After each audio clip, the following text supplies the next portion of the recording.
We're all scared of bad reviews.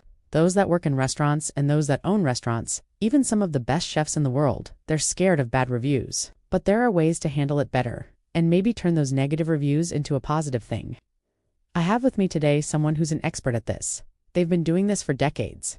They're one of the most prolific food critics in the United States and internationally. And if you don't know him already, you probably will because his latest book just came out, which is called The Business of Fine Dining. It's actually the second edition. The first edition was published in 2013, so he's done a lot of updating. This is definitely a must-read for anybody in the business of fine dining. He's worked with everyone from Danny Meyer to Thomas Keller and has written extensively about fine dining. So let's talk about what he has to say about dealing with critics. Alright, so clearly you've built up a pretty good relationship with the restaurant community over your career. Do you think we can do anything as chefs or as owners or managers to influence critics positively? Absolutely, we can. We have no control over whether a critic decides to show up at our restaurant. We have no control over how the meal goes for that critic. We have no control over whether the reviewer likes our food. What we do have control over is the way we respond when the review comes out, and that's very important. In my book, I talk about that there are two types of people that run restaurants. Those that have skin thicker than everybody else, and then those that have thinner skin. In fact, my first chapter is titled, Skin Like Titanium. People who have skin like titanium, they don't get upset when they get bad reviews. They understand that it's part of the game. They understand that the only way to succeed is to keep moving forward. They take a bad review and they use it to make them better.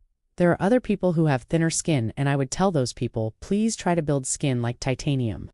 If you want to be in this business, you're going to get burned. You are even going to get many bad reviews throughout your career, and it's better to have skin like titanium. So once a restaurant sees a bad review, what should their response be? Well, I have a policy in my book. I recommend that people not respond publicly to reviews. If you respond publicly, you look insecure and small-minded. So here's my policy. If the review is unfair, if you believe it's inaccurate, you call the newspaper, you speak to the editor, you express your concerns, and you leave it there. If it's a fair review, you put it in your save file and you move on. You were talking about titanium skin. Do you think there's any type of chef or owner that should never read reviews? Yeah, I think somebody who has skin like titanium doesn't need to read reviews. If you're going to let reviews affect the way you feel, then you shouldn't be reading them. Your mission in life is to make great food and to make your customers happy. So that's really what you should be focusing on.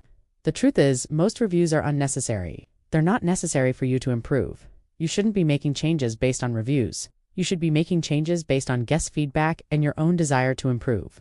The best chefs in the world, they don't pay attention to reviews. They make great food because they love to make great food.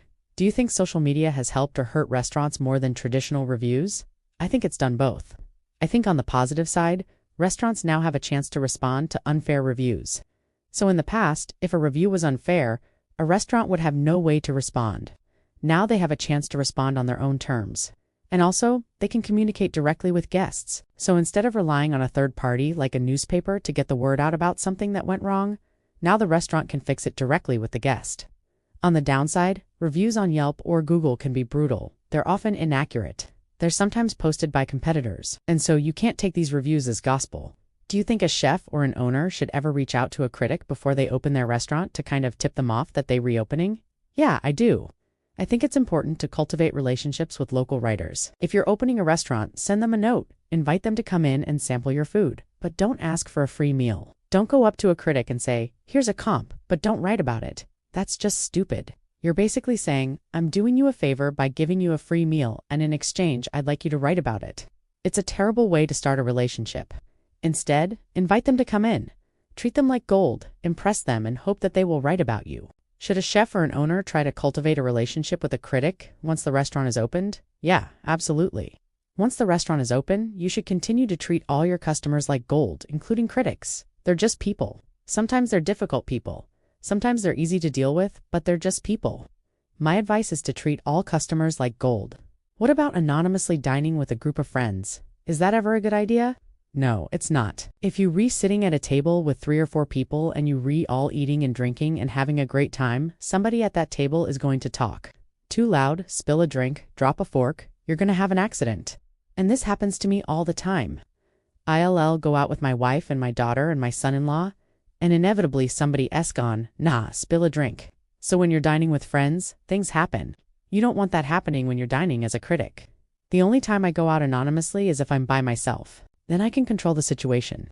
I can sit in a corner and not talk to anyone. Do you ever see situations where a critic is rude to the staff or does something that makes them stand out as a critic? All the time.